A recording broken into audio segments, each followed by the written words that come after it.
नमस्कार दोस्तों, top stock with Sheikh में आपका स्वागत है। आज हम बात करेंगे बाटा इंडिया की। दोस्तों, वीडियो चालू होने से पहले एक छोटी सी रिक्वेस्ट है। अगर आप इस चैनल पर नए हैं तो प्लीज़ चैनल को सब्सक्राइब करें, साथ ही साथ वीडियो को लाइक करें। बिकॉज मैं स्टॉक रिगार्डिंग वीडियो कंपनी का फाइनेंशियल, टेक्निकल और बिजनेस तीनों चीज़ें एनालिसिस करके लाता हूँ। अगर इन सब में तीनों में से कोई भी कंडीशन नहीं मीट करता है तो मैं आप तक वीडियो नहीं पहुँचाता हूँ। आगे चलते हैं दोस्तों, इस कंपनी के बिज़नेस के बारे में हम बात कर लेते हैं। कंपनी के बिज़नेस के बारे में अगर हम बात कर लेते हैं तो इस कंपनी का जो बिज़नेस है वो बाटा का जो बिज़नेस है वो इंडिया का जो ये है ना कंपनी बाटा, ये इंडिया की सबसे बड़ी फुटवेयर निर्माण रिटेल कंपनी है। यह कंपनी विभिन्न प्रकार के फुटवेयर प्रोडक्ट्स जैसे formal shoes, casual shoes, sports shoes, sandals और स्लीपर्स की डिज़ाइनिंग, मैन्युफैक्चरिंग और उसका बिक्री करती है। बाटा इंडिया के व्यवसाय की जो विशेषता है उसके बारे में बात कर ली जाए तो विस्तृत उत्पादन रेंज। बाटा हर आयु वर्ग के लिए फुटवेयर बनाती है और ये हर आयु वर्ग मतलब किसी भी रेंज वाले जो एज के लोग हैं उनका जो है ये फुटवेयर बनाती है। विस्तृत रिटेल नेटवर्क। बाटा इंडिया के पास देश भर में लगभग 1500 प्लस से अधिक स्टोर है। अगर आउटलेट की बात कर ली जाए तो लगभग कंपनी के पास 1500 प्लस स्टोर है। इसके अलावा कंपनी ऑनलाइन प्लेटफॉर्म जैसे बाटा की वेबसाइट, फ्लिपकार्ट, अमेजॉन और अन्य ई कॉमर्स प्लेटफॉर्मों पर भी अपने उत्पाद बेचती है। उत्पादन की बात कर लिया तो इनके 4 मैन्युफैक्चरिंग प्लांट हैं। पहला कोलकाता में है, दूसरा बिहार में है, तीसरा हरियाणा में है, चौथा तमिलनाडु में है।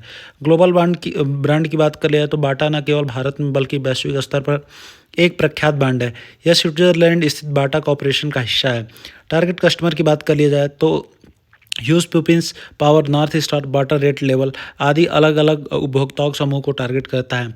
ब्रांड वैल्यू और भरोसा। इस पर ब्रांड वैल्यू कितना और भरोसा। भारत में बाटा एक भरोसेमंद और पुराना ब्रांड है जिसे लोग गुणवत्ता और आराम के लिए पहनते हैं। अगर हम बात कर लिए तो बाटा इंडिया की जो रणनीति है वो क्या है, डिजिटल विस्तार। ई कॉमर्स और डिजिटल मार्केटिंग पर अधिक फोकस कर दिया। बिकॉज ये जो अभी सीन चल रहा है, अभी ज़माना है वो ई कॉमर्स और डिजिटल मार्केटिंग का है। नए डिज़ाइन और कलेक्शन पे कंपनी फोकस कर रही है। फ्रेंचाइज मॉडल पे कंपनी अपने स्टोर को फ्रेंचाइजी के माध्यम से भी विस्तार कर रही है। तो आगे हम दोस्तों इस तरह से कंपनी के बिजनेस के बारे में बात कर लिया। आगे हम चलते हैं कंपनी का जो फाइनेंशियल है उसके बारे में बात कर लेते हैं। तो कंपनी का जो मार्केट कैपिटलाइजेशन है 18,234 करोड़ के आसपास कंपनी का मार्केट कैपिटलाइजेशन है। करंट प्राइस की बात कर लिया जाए तो 1,419 के आसपास है। हाई जो है 1,633 के आसपास है। लो 1,269 के आसपास है। स्टॉक भी 52.5 के आसपास है। बुक वैल्यू 114 रुपये के आसपास है। आरओसी की बात कर लिया तो 18.7 के आसपास है। आरओ इज 19.8% के आसपास है। Both are very good. Face value की बात कर लिया तो 5 रुपये के आसपास है। आगे चलते हैं दोस्तों, हम कंपनी क्वार्टरली रिजल्ट के बारे में बात कर लेते हैं। तो अगर यहाँ पे सितंबर 2024 का क्वार्टर अगर लास्ट ईयर के सितंबर क्वार्टर से कंपेयर करते हो तो वहाँ पे कंपनी का जो सेल्स है वो इंक्रीज होता हुआ दिख रहा है। अगर नेट प्रॉफिट की बात कर लिया है तो नेट प्रॉफिट भी कंपनी का जो लास्ट सितंबर वाला क्वार्टर था वहाँ से कंपेयर करते हैं तो यहाँ पे भी इंक्रीज होता हुआ दिख रहा है। दोस्तों, हमेशा जो लास्ट ईयर का सेम क्वार्टर है उसी से कंपेयर करना चाहिए, ना कि आपको सीधे आप जैसे यहाँ पे जाके आप जून वाले क्वार्टर से कंपेयर कर सकते हो। तो दोस्तों, कुछ बिजनेस सीजन वाइज होते हैं और ये जो अभी जो जूते चप्पल वाला बिजनेस है ये भी सीजन टू सीजन डिपेंड करता है। बरसात में थोड़ा बिकवाली कम हो जाती है, सर्दियों में थोड़ा कम हो जाती है, गर्मियों में ज़्यादा हो जाती है। तो चीज़ें इस हिसाब से चलती रहती हैं। तो इसलिए सीजनली बिजनेस है तो इसको उसी हिसाब से देखना चाहिए और हमेशा आपको लास्ट ईयर के सेम क्वार्टर से ही कंपेयर करना है। सेल्स की बात कर लिया जाए तो यहाँ पे देखते हो तो यहाँ पे कंपनी ने हाईएस्ट एवर सेल्स दिया 3,479 करोड़ के आसपास कंपनी का जो सेल्स है। यहाँ नेट प्रॉफिट देखते हो तो 263 करोड़ के आसपास कंपनी का नेट प्रॉफिट है। अगर आप देखोगे नेट प्रॉफिट तो यहाँ पे देखो, यहाँ पे सेल्स हाईएस्ट एवर दिया है दोस्तों, बट नेट प्रॉफिट थोड़ा सा कंपनी का यहाँ पे रिड्यूस हुआ है।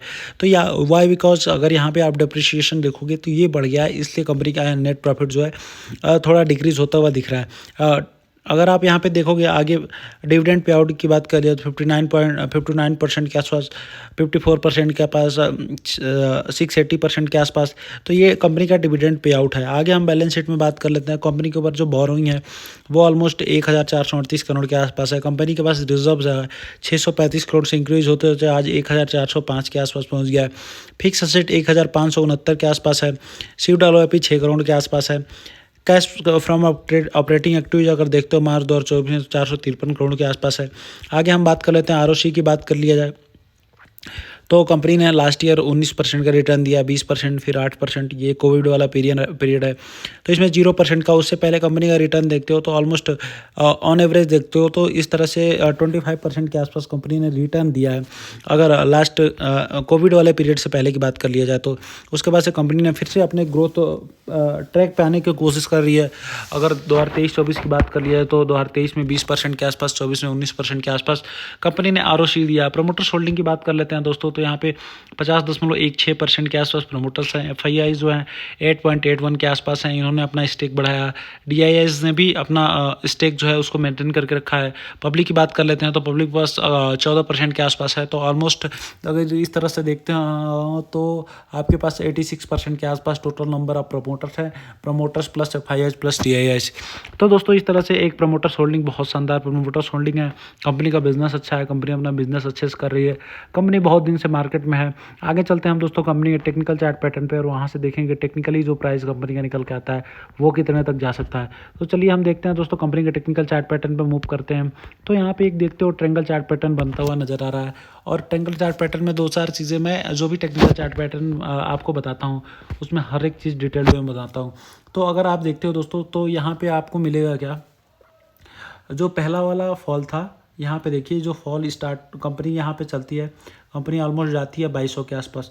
फिर जो पहला फॉल आता है ये कंपनी में, फिर कंपनी में जो दूसरा फॉल आता है, फिर तीसरा फॉल उससे थोड़ा सा छोटा रहता है, चौथा फॉल उससे छोटा, पांचवा फॉल उससे छोटा।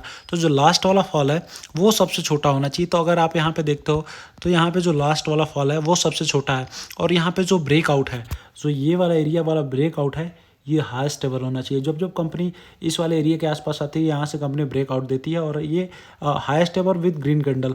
तो अगर आप यहाँ पे देखोगे तो यहाँ पे जो कंपनी है वो यहाँ पे जो आई कंपनी, तो यहाँ पे अगर ये ग्रीन कैंडल की बात कर ली जाए दोस्तों, यहाँ पे अगर आप ये ग्रीन कैंडल देखते हो तो ये ग्रीन कैंडल यहाँ से ब्रेकआउट का एक संकेत है। बट इसमें मैं आपको किसी प्रकार का रिकमेंडेशन नहीं दे रहा हूँ कि आप बाई करो सेल करो, जो करना है आप अपने हिसाब से करिए, फाइनेंशियल एडवाइजर से पूछ के बात करिए। तो यहाँ पे दोस्तों यहाँ पे एक ट्रायंगल चार्ट पैटर्न बनता हुआ दिख रहा है और यहाँ पे कंपनी ने ऑलमोस्ट ब्रेकआउट भी दे दिया है।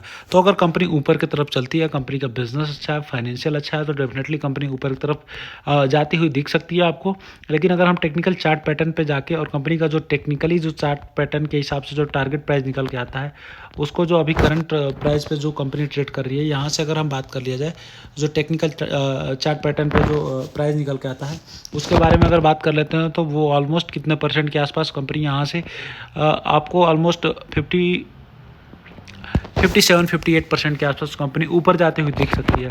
तो दोस्तों इस तरह से अगर आपको 57-58% पैसा बनाने में 1 साल भी लग जाते हैं तो एक बहुत अच्छी बात है। और अगर आप पैसा बनाते हो कंसिस्टेंसी के साथ, अगर आप लगातार पैसा बनाते हो मार्केट में, तो आप एक दिन बहुत अच्छे पोजीशन पे पहुंच सकते हो। इसको गैम्बलिंग की तरह मत लीजिए, चीज़ों को सीख के, समझ के, देख के आपको ज़्यादा होशियार बनने की ज़रूरत है यहाँ पे। ना कि कोई बोल दे, कुछ भी बोल दे, आप एफ&ओ में जाकर ट्रेड करिए। अपना पैसा, वैल्यूएबल जो भी मनी है आपको वेस्ट मत करिए, उसको अच्छे जगह, बहुत सारे ऐसे स्टॉक्स हैं स्टॉक मार्केट में जो बहुत अच्छे हैं और वो भी अभी हमारे नज़र में नहीं है। लेकिन मेरा एक काम है, जो भी अच्छे स्टॉक्स होते हैं मैं आप तक पहुँचाता रहता हूँ। बाकी मिलते हैं नेक्स्ट वीडियो में दोस्तों, आज के लिए बस इतना ही। थैंक यू, जय हिंद, जय भारत। अगर चैनल को सब्सक्राइब नहीं किया तो सब्सक्राइब जरूर करें, लाइक नहीं किया तो लाइक करें, दोस्तों तक शेयर करना ना भूलें। मिलते हैं दोस्तों नेक्स्ट वीडियो में।